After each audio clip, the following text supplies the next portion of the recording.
अस्सलाम वालेकुम वरहमतुल्लाह। रूमी कहते हैं कि if you are irritated by the every rub how will be your mirror polished.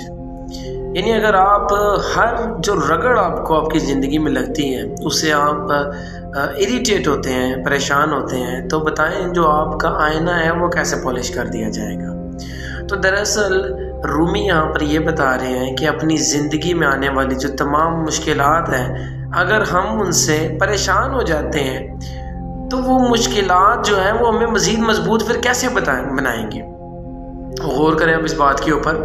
वो जो डायमंड्स हैं जिन्हें हम निकालते हैं from the under layers of the earth, वो डायमंड्स इतने खूबसूरत और साफ़ तो नहीं होते जितने कि हमें नज़र आ रहे होते हैं। उसी तरह वो गोल्ड और दूसरी जो एक एक्सपेंसिव और रेयर मेटल्स जो इस दुनिया में मौजूद हैं वो उतनी अच्छी तो नहीं होती जितनी अच्छी हालत में हमारे पास पहुँचती हैं।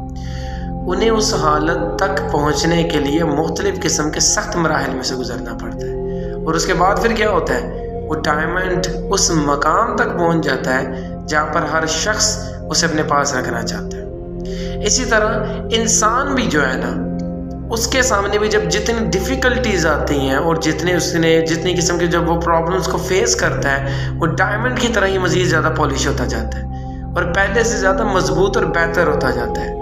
मगर इस बात को ज़रूर अपने जहन में रखें कि अपने इस पॉलिशिंग के प्रोसेस के दौरान जो लोग टूट जाते हैं वो नाकामयाब हो जाते हैं।